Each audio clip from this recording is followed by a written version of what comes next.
নমস্কাৰ, আশা কৰোঁ সকলো ভালে আছে। With Euro study and health আজিৰ এই ক্লাছটোত সকলোকে স্বাগতম জনাইছোঁ। আজি আমি আলোচনা কৰিম ক্লাছ 6 ছ'চিয়েল ছায়েন্সৰ 6 নম্বৰ চেপ্টাৰৰ কুৱেশ্যন এনচাৰ আৰম্ভ কৰোঁ। আজিৰে আমাৰ ক্লাছটো চেপ্টাৰটোৰ নাম কি হৈছে ইতিহাস লিখনত সময় গণনা উৎস আৰু ভাৰতবৰ্ষ। চেপ্টাৰ 6ৰ নাম হৈছে ইতিহাস লিখনত সময় গণনা উৎস আৰু ভাৰতবৰ্ষ। 1 নম্বৰ কুৱেশ্যন তলৰ প্ৰশ্নবোৰৰ উত্তৰ দিয়া। ক নম্বৰ কুৱেশ্যন শংকৰদেৱৰ জন্মৰ চনৰ পৰা আৰম্ভ হোৱা বৰ্ষপঞ্জীখনক কি বুলি জনা যায়? বৰ্ষপঞ্জীখনক কি বুলি জনা যায় বুলি কৈছে। উত্তৰত আছে শংকৰদেৱৰ জন্মৰ পৰা আৰম্ভ হোৱা বৰ্ষপঞ্জীখনক শংকৰা শব্দ বুলি জনা যায়।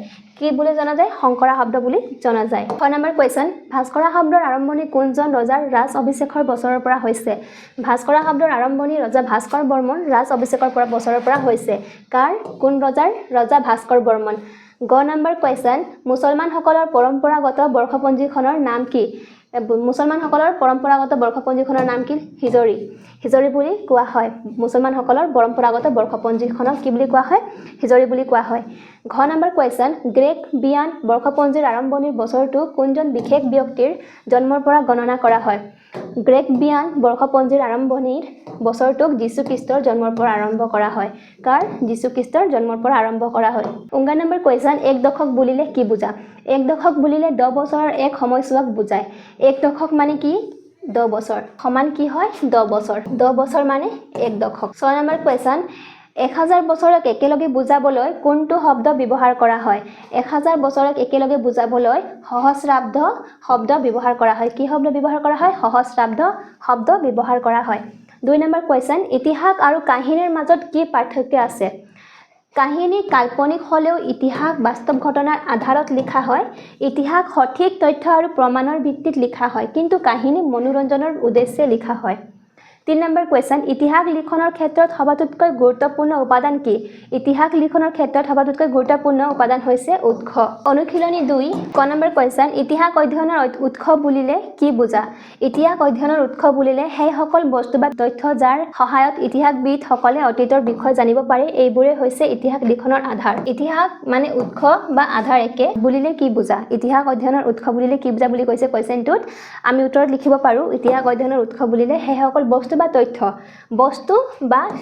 যাৰ সহায়ত ইতিহাসবিদসকলে অতীতৰ বিষয়ে জানিব পাৰে। মানে ইতিহাসবিদসকলে যিবোৰ বস্তুৰ পৰা অতীতৰ বিষয়ে জানিব পাৰে সেই বস্তুকে কি বুলি কোৱা হয়? ইতিহাস অধ্যয়নৰ উৎস বুলি কোৱা হয়। 6 নম্বৰ কুৱেশ্যন ইতিহাস অধ্যয়নৰ দুবিধ উৎসৰ নাম লিখা। উত্তৰ ইতিহাস অধ্যয়নৰ দুবিধ উৎস হ'ল প্ৰাক লিখিত অথবা মৌখিক উৎস। 2 নম্বৰ হৈছে লিখিত উৎস। মৌখিক উৎস বা লিখিত উৎস।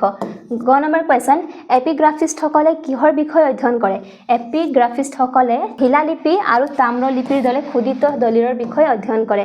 তেওঁলোকে কি কৰে? এপিগ্ৰাফিষ্টসকলে শিলালিপি বা তাম্ৰলিপিৰ দৰে খোদিত দলিলৰ বিষয়ে অধ্যয়ন কৰে। ঘ নম্বৰ কুৱেশ্যন জীৱাশ্মৰ বিষয়ে অধ্যয়ন কৰা লোকসকলক কি বুলি জনা যায়? জীৱাশ্মৰ বিষয়ে অধ্যয়ন কৰা লোকসকলক পেলেণ্টলজিষ্ট বুলি জনা যায়। কি বুলি জনা যায়? পেলেণ্টলজিষ্ট বুলি জনা যায়। পেলেণ্টলজিষ্ট বুলি কাক কোৱা হয়? জীৱাশ্মৰ বিষয়ে যিবোৰে অধ্যয়ন কৰে সিহঁতক পেলেণ্টলজিষ্ট বুলি কোৱা হয়।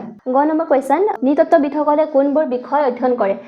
নৃতত্ত্ববিদসকলে মানুহৰ দৈহিক গঠন, জীৱন পদ্ধতি, খাদ্যাভ্যাস, পৰিধান, বাসগৃহ, সমাজ আৰু সংস্কৃতি আদি বিষয় অধ্যয়ন কৰে।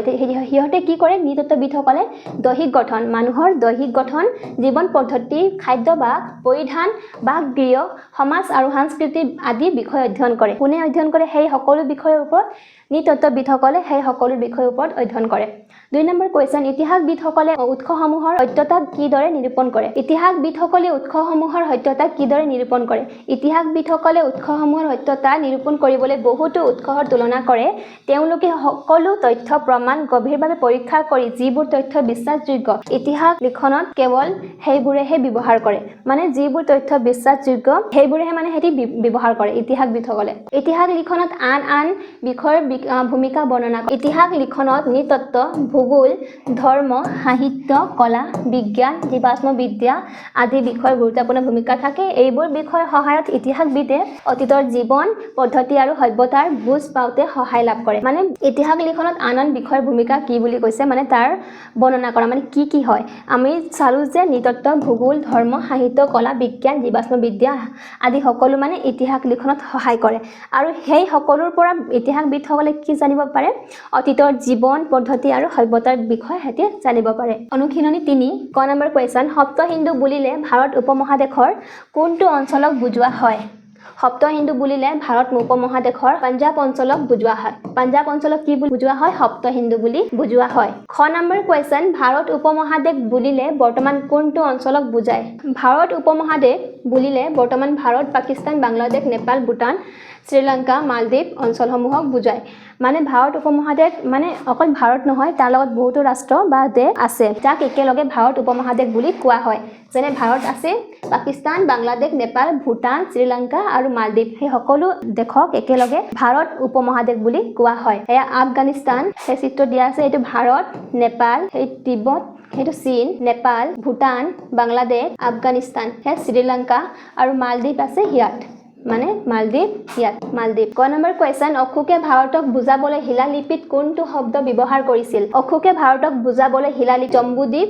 শব্দ ব্যৱহাৰ কৰিছিল কোনে অশোকে জম্বুদ্বীপ শব্দটো কোনে ব্যৱহাৰ কৰিছিল অশোকে জম্বুদ্বীপ শব্দটো ব্যৱহাৰ কৰিছিল ঘ নম্বৰ কোৱেশ্চন প্ৰাচীন গ্ৰীকসকলে ভাৰতক বুজাবলৈ কি শব্দ ব্যৱহাৰ কৰিছিল প্ৰাচীন গ্ৰীকসকলে ভাৰতক বুজাবলৈ ইণ্ডিয়া শব্দ ব্যৱহাৰ কৰিছিল কোনে ইণ্ডিয়া শব্দ ব্যৱহাৰ কৰিছিল প্ৰাচীন গ্ৰীকসকলে প্ৰাচীন চীনাসকলে ভাৰতক কি বুলি কৈছিল প্ৰাচীন চীনাসকলে থিয়ানচু কি বুলি কৈছিল থিয়ানচু বুলি কৈছিল ভাৰতৰ কোনটো অঞ্চলক ভাৰতম বুলি কোৱা হৈছিল ভাৰতৰ উত্তৰ পশ্চিম ভাৰত অঞ্চলক ভাৰতম বুলি কোৱা হৈছিল কোনটো অঞ্চলক উত্তৰ পশ্চিম ভাৰতম বুলি কোৱা হৈছিল 2 নম্বৰ কোৱেশ্চন ভাৰত শব্দটো কিদৰে আহিল বৰ্ণনা কৰা আমি ব্যৱহাৰ কৰি অহা আমাৰ দেশৰ ভাৰত নামটো হঠাতে সৃষ্টি হোৱা নাছিল কোনো ব্যক্তি বিশেষে এই নাম দিয়াৰ তথ্যও পোৱা নাযায় মহাভাৰতত সমগ্ৰ উপমহাদেশখনক বুজাবলৈ ভাৰতবৰ্ষ এই শব্দটো ব্যৱহাৰ কৰা হৈছিল মহাভাৰতৰ সমগ্ৰ উপমহাদেশখনক বুজাবলৈ পৌৰাণিক ৰজা ভৰতৰ নামেৰে ভাৰতবৰ্ষ শব্দটো ব্যৱহাৰ কৰা হৈছিল আমি ব্যৱহাৰ কৰি অহা আমাৰ দেশৰ ভাৰত নামটো হঠাতে সৃষ্টি হোৱা নাই কোনো ব্যক্তি বিশেষে এই নাম দিয়াৰ তথ্যও পোৱা নাযায় মহাভাৰতত সমগ্ৰ উপমহাদেশখনক বুজাবলৈ ভাৰতবৰ্ষ শব্দটো ব্যৱহাৰ কৰা হৈছিল মহাভাৰতৰ সমগ্ৰ উপমহাদেশখনক বুজাবলৈ পৌৰাণিক ৰজা ভৰতৰ নামেৰে ভাৰতবৰ্ষ শব্দটো ব্যৱহাৰ কৰা হৈছিল ভৰত শব্দটো উত্তৰ ভাৰতত বহুলভাৱে প্ৰচলিত আছিল ঠিক তেনেদৰে দক্ষিণ ভাৰতত প্ৰচলিত আছিল ভাৰতম নামটো প্ৰাচীন তামিল সাহিত্য দক্ষিণৰ কন্যাকুমাৰীৰ পৰা উত্তৰৰ হিমালয়লৈ বিস্তৃত অঞ্চলটোত এই নামেৰে জনা গৈছিল অতীজৰে পৰা বহুলভাৱে প্ৰচলিত ভাৰত নামটো এতিয়া দেশে বিদেশে সমাদিত 3 নম্বৰ কোৱেশ্চন ইণ্ডিয়া নামটোৰ উৎপত্তি বৰ্ণনা কৰা বিদেশীসকলে ভাৰতৰ বিষয়ে প্ৰথমতে জানিছিল পাৰস্যবাসীসকলৰ পৰা খ্ৰীষ্টপূৰ্ব 6 শতিকাত পাৰস্যৰ এজন সম্ৰাটে হিন্দু নদীৰ তীৰৱৰ্তী অঞ্চলটোৰ বিদেশীসকলে ভাৰতৰ বিষয়ে প্ৰথমতে জানিছিল পাৰস্যবাসীসকলৰ পৰা খ্ৰীষ্টপূৰ্ব 6 শতিকাত পাৰস্যৰ এজন সম্ৰাটে হিন্দু নদীৰ তীৰৱৰ্তী অঞ্চলটোৰ ওপৰত নিয়ন্ত্ৰণ লাভ কৰিছিল পূৰ্বতে এই অঞ্চলটো হিন্দু নামেৰে জনাজাত আছিল পাৰস্যৰ লোকসকলে 3 নম্বৰ কোৱেশ্চন ইণ্ডিয়া নামটোৰ উৎপত্তি বৰ্ণনা কৰা বিদেশীসকলে ভাৰতৰ বিষয়ে প্ৰথমতে জানিছিল পাৰস্যবাসীসকলৰ পৰা খ্ৰীষ্টপূৰ্ব 6 শতিকাত পাৰস্যৰ এজন সম্ৰাটে হিন্দু নদীৰ তীৰৱৰ্তী অঞ্চলটোৰ ওপৰত নিয়ন্ত্ৰণ লাভ কৰে পূৰ্বতে এই অঞ্চলটো হিন্দু নামেৰে জনাজাত আছিল পাৰস্যৰ লোকসকলে ভাৰতক হিন্দু বা হিন্দ বুলি উল্লেখ কৰিছিল হি হিন্দুৰ ৰূপান্তৰিত ৰূপ প্ৰাচীন গ্ৰীকসকলে এই অঞ্চলটোৰ নাম ইণ্ডয় বা ইণ্ডাইক ৰাখিছিল হিন্দুৰ প্ৰাৰম্ভিক হ আখৰটো তেওঁলোকৰ ভাষাত নথকাৰ বাবে বাদ দিছিল এনেদৰে ইণ্ডিয়া নামৰ উৎপত্তি হৈছিল বুলি ধাৰণা কৰা হয় এনেদৰে ইণ্ডিয়া শব্দৰ উৎপত্তি হৈছিল বুলি ধাৰণা কৰা হয় কি হৈছিল বিদেশীসকলে ভাৰতৰ বিষয়ে কৰ পৰা গম পাইছিল পাৰস্যবাসীসকলৰ পৰা আমাৰ ভাৰতৰ বিষয়ে গম পাইছিল বিদেশীসকলে খ্ৰীষ্টপূৰ্ব 6 শতিকাত পাৰস্যৰ এজন সম্ৰাটে হিন্দু নদীৰ তীৰৱৰ্তী অঞ্চলটোৰ ওপৰত নিয়ন্ত্ৰণ লাভ কৰে সেই হিন্দু নদীৰ তীৰৱৰ্তী অঞ্চলক কি বুলি জনা হৈছিল হিন্দু বুলি জনা গৈছিল পাৰস্যৰ লোকসকলে ভাৰতক হিন্দু বা হিন্দ বুলি উল্লেখ কৰিছিল তেওঁলোকে ভাৰতক এতিয়া কি বুলি উল্লেখ কৰিছিল হিন্দু বা হিন্দ বুলি উল্লেখ কৰিছিল আৰু হিন্দুৰ এই ৰূপান্তৰিত ৰূপ আছিল সেই হিন্দু কাৰ ৰূপান্তৰিত ৰূপ আছিল সেই হিন্দুৰ ৰূপান্তৰিত ৰূপ আছিল প্ৰাচীন গ্ৰীকসকলে এই অঞ্চলটোৰ নাম ইণ্ডয় বা ইণ্ডাইক ৰাখিছিল তেওঁলোকে প্ৰাচীন গ্ৰীকসকলে অঞ্চলটোৰ নাম কি ৰাখিছিল ইণ্ডয় বা ইণ্ডাইক ৰাখিছিল কিয় মানে হিন্দুৰ প্ৰাৰম্ভিক হ সেয়া হ আখৰটো তেওঁলোকৰ ভাষাত থকাৰ বাবে বাদ দিছিল সেইকাৰণে হেতি ইণ্ডয় বা ইণ্ডাইক কৈছিল এনেদৰে ইণ্ডিয়া নামৰ উৎপত্তি হৈছিল বুলি ধাৰণা কৰা হয় পাঠ ভিত্তিক প্ৰশ্ন উত্তৰ 1 নম্বৰ কোৱেশ্চন সময় গণনাৰ ভিত্তিত ক অংশৰ লগত খ অংশ মিলোৱা ইয়াত কৈছে যে সময় অনুসৰি ক অংশৰ লগত খ অংশত মিলোৱা ইয়াত দিয়া হৈছে উত্তৰ বিক্ৰম সংবত ৰজা বিক্ৰম আদিত্যই হক ৰজাক পৰাস্ত কৰাৰ পৰা মানে হেই কেতিয়াৰ পৰা আৰম্ভ হৈছিল বুলি কৈছে বিক্ৰম সংবত কেতিয়াৰ পৰা আৰম্ভ হৈছিল ৰজা বিক্ৰমাদিত্যই হক ৰজাক পৰাস্ত কৰাৰ পৰা হিজৰি হজৰত মহম্মদে মক্কাৰ পৰা মদিনালৈ যাত্ৰা কৰাৰ পৰা ভাস্কৰা শব্দ ৰজা ভাস্কৰ বৰ্মনে ৰাজপাটত আৰোহণ কৰাৰ পৰা শংকৰা শব্দ শংকৰদেৱৰ জন্মৰ পৰা 2 নম্বৰ কোৱেশ্চন তলত কিছুমান চিত্ৰ দিয়া আছে ইয়াৰ প্ৰতিটো চিত্ৰ সময় অনুসৰি খ্ৰীষ্টপূৰ্ব নে খ্ৰীষ্টাব্দৰ অন্তৰ্গত তাক চিনাক্ত কৰি তলৰ তালিকাখন পূৰ কৰা মানে ইয়াত চিত্ৰ দিয়া আছে আৰু সেই চিত্ৰসমূহ খ্ৰীষ্টপূৰ্ব নে খ্ৰীষ্টাব্দ সেইটো চিনাক্ত কৰিবলৈ কৈছে আৰু উত্তৰটি ইয়াত দিয়া আছে খ্ৰীষ্টপূৰ্ব আৰু খ্ৰীষ্টাব্দ খ্ৰীষ্টপূৰ্বত কি হৈছিল হৰপ্পা সভ্যতা ইয়াত হৰপ্পা সভ্যতাৰ ছবি দিয়া আছে ইয়াত কম্পিউটাৰৰ আৱিষ্কাৰ ভাৰতৰ স্বাধীনতা আন্দোলন আদিম মানুহে হিল ঘঁহি জুই জ্বলোৱা চিত্ৰ শ্ৰীমন্ত শংকৰদেৱ আৰু অশোক স্তম্ভ আৰু সেই গোটেইখিনিৰ পৰা কোনটো খ্ৰীষ্টাব্দ আৰু খ্ৰীষ্টপূৰ্বত অন্তৰ্গত বুলি কৈছে ইয়াত দিয়া আছে এনসাৰ খ্ৰীষ্টপূৰ্বত হৰপ্পা সভ্যতা আদিম মানুহে হিল ঘঁহি জুই জ্বলোৱা চিত্ৰ অশোক স্তম্ভ আৰু খ্ৰীষ্টাব্দত কি আছে কম্পিউটাৰৰ আৱিষ্কাৰ ভাৰতৰ স্বাধীনতা আন্দোলন শ্ৰীমন্ত শংকৰদেৱ খ্ৰীষ্টাব্দত অন্তৰ্গত আৰু সেইটো খ্ৰীষ্টপূৰ্বত অন্তৰ্গত 3 নম্বৰ কোৱেশ্চন তলৰ তালিকাখনত মহাত্মা গান্ধীৰ জন্মদিনটো 2 অক্টোবৰ 1869 মাহ বছৰ দশক আদি হিচাপে দেখুওৱা হৈছে একে ধৰণে তোমাৰ নিজৰ জন্মদিনৰ ভিত্তিত তালিকাখনৰ খালী ঠাইবোৰ পূৰ কৰা তোমালোকে হেতু নিজে কৰি চাবা ইয়াত মহাত্মা গান্ধীৰ জন্মদিন তাৰিখ আৰু মাহ বছৰ গোটেইখিনি দিয়া আছে তোমালোকে নিজৰ জন্মদিন আৰু মাহ ইয়াত বহুৱাই নিজে কৰি চাবা এবাৰ ইয়াত উদাহৰণ হিচাপে দিয়া আছে কিন্তু সবৰে ডেট অফ বাৰ্থটো বেলেগ বেলেগ হয় 4 নম্বৰ কোৱেশ্চন ইতিহাসৰ কেইটামান উল্লেখযোগ্য ঘটনা আৰু সেইবোৰ সংঘটিত হোৱা বছৰ উল্লেখ কৰা হৈছে এডাল সময়ৰেখা আঁকি ঘটনাসমূহ ক্ৰম অনুসাৰে দেখুওৱা ইয়াত কি আছে ইয়াত দিয়া আছে ক নম্বৰ দিয়া আছে প্ৰথম অলিম্পিক খেলৰ আৰম্ভণি কেতিয়া হৈছিল সেই 776 চনত খ নম্বৰ ভাৰতত 16খন মহাজনপথৰ উত্থান গ নম্বৰ আলেকজেণ্ডাৰ মৃত্যু ঘ নম্বৰ ভাস্কো দা গামাৰ ভাৰত আক্ৰমণ আৰু গুংগ নম্বৰ চুকাফাৰ অসম আক্ৰমণ মানে হেতি ক্ৰম অনুসৰি সাজিবলৈ দিছে সেয়া দিয়া আছে সময় অনুসৰি প্ৰথমত কোনটো হৈছিল তাৰপিছত কোনটো হৈছিল বুলি হেনেকৈ মানে উত্তৰত লিখিব কৈছে হৰপ্পা সভ্যতা কেতিয়া হৈছিল 2006 পৰা 1900 হৰপ্পা সভ্যতা 16খন মহাজনপথৰ উত্থান প্ৰথম অলিম্পিক খেলৰ আৰম্ভণি আলেকজেণ্ডাৰৰ মৃত্যু চুকাফাৰ অসম আক্ৰমণ আৰু ভাস্কো দা গামাৰ আগমন ভাস্কো দা গামা কেতিয়া আহিছিল আমাৰ ভাৰতত 1498 খ্ৰীষ্টাব্দত 5 নম্বৰ কোৱেশ্চন তলত দিয়া তালিকা অনুসৰি তোমাৰ পৰিয়াল বা প্ৰতিবেশীসকলৰ মাজৰ পৰা যিকোনো 5 জন ব্যক্তিৰ বিষয়ে তথ্য সংগ্ৰহ কৰা আৰু তথ্যসমূহৰ উৎসও উল্লেখ কৰিবা ব্যক্তি কেইগৰাকীৰ এজন বয়সত 20 বছৰৰ তলৰ দুজন বয়সত 50 বছৰৰ তলৰ আৰু এজন আৰু অন্য দুজন বয়সত 50ৰ অধিক হোৱাটো বাঞ্ছনীয় 5 নম্বৰ কোৱেশ্চন তলত দিয়া তালিকা অনুসৰি তোমাৰ পৰিয়াল বা প্ৰতিবেশীসকলৰ মাজৰ পৰা যিকোনো 5 জন ব্যক্তিৰ বিষয়ে তথ্য সংগ্ৰহ কৰা আৰু তথ্যসমূহৰ উৎসও উল্লেখ কৰিবা ব্যক্তি কেইগৰাকীৰ এজন বয়স 20 বছৰৰ তলৰ দুজন বয়সত 50 বছৰৰ তলৰ আৰু অন্য দুজন বয়সত 50ৰ অধিক হোৱাটো বাঞ্ছনীয় হেতু নিজে কৰি চাবা তোমালোকৰ ঘৰৰ পৰিয়ালৰ ইয়াত দিছে ব্যক্তি বয়স জন্মৰ তাৰিখ উৎস জন্মস্থান উৎস শিক্ষাগত অৰ্হতা উৎস কৰ্মস্থলী উৎস সেইখিনি গোটেইখিনি বহুৱাই ইয়াত এটা দিয়া আছে উদাহৰণ হিচাপে দিয়া আছে ব্যক্তি প্ৰথম দ্বিতীয় তৃতীয় চতুৰ্থ পঞ্চম মানে কিমান ব্যক্তি আছে হিমান তেওঁলোকৰ মানে কিমান বয়স আৰু জন্মৰ তাৰিখ উৎস কৰ পৰা তুমি গম পাইছা যে তাৰিখটো ইমান আৰু মানে জন্মস্থান ক'ত আৰু এইটো তুমি কৰ পৰা গম পাইছা মানে উৎস কি অৰ্হতা মানে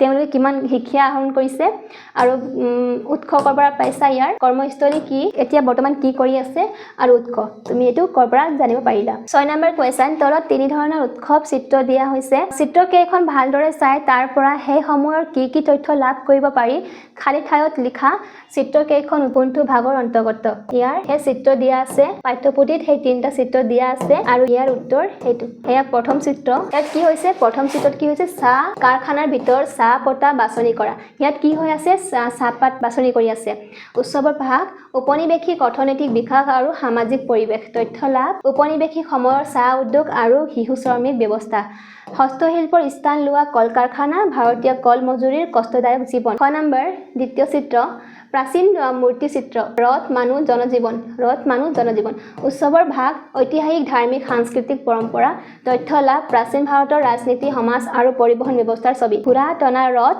মানে ঘোঁৰা ইয়াত ৰথ টানি আছে ৰাজকীয় জীৱনধাৰা শিলালিপিৰে কৰা ইতিহাস সংৰক্ষণ গ নম্বৰ চিত্ৰ আধুনিক বয়ন কল বা টেক্সটাইল মিল উৎসৱৰ ভাগ অৰ্থ সাংস্কৃতিক বিকাশ আৰু ঔদ্যোগিক বিপ্লৱৰ সময়ৰ ছবি আধুনিক ঔদ্যোগিক যুগৰ সূচনা মহিলা কৰ্মীৰ অংশগ্ৰহণ বৃদ্ধি যন্ত্ৰচালিত উৎপাদন পদ্ধতি 7 নম্বৰ কোৱেশ্চন বিদেশীসকলে বিভিন্ন সময়ত ভাৰতক কি নামেৰে নামকৰণ কৰিছিল তাৰ এখন তালিকা প্ৰস্তুত কৰা বিদেশীসকলে আমাৰ ভাৰতবৰ্ষক বিভিন্ন সময়ত বিভিন্ন নাম দিছিল আৰু তাৰ মানে এটা তালিকা তালিকা প্ৰস্তুত কৰিবলৈ ইয়াত কোৱা হৈছে আৰু তালিকাটো দিয়া হৈছে ইয়াত হেয়া বিদেশী গোট আৰু তেওঁলোকে দিয়া নাম আমাৰ ভাৰতক তেওঁলোকে দিয়া নামসমূহ হেয়া ইৰানীসকলে আমাৰ ভাৰতক কি নাম দিছিল হিন্দুস্তান বুলি কৈছিল গ্ৰীকসকলে ইণ্ডিকা ৰোমানসকলে ইণ্ডিয়া আৰবসকলে হিন্দ চীনাসকলে টিয়েনছু আৰু ইংৰাজসকলে ইণ্ডিয়া ইণ্ডিয়া কোনে কোনে কৈছিল ইংৰাজ আৰু ৰোমানসকলে ইণ্ডিয়া বুলি কৈছিল আৰু ইৰানীসকলে হিন্দুস্তান বুলি কৈছিল সো সেই সকলো নামখিনি হিহতে দিয়া সো আজি আমাৰ এই ক্লাছটো শেষ হৈছে আশা কৰোঁ সকলোৱে বুজি পাইছে আজিলৈ ধন্যবাদ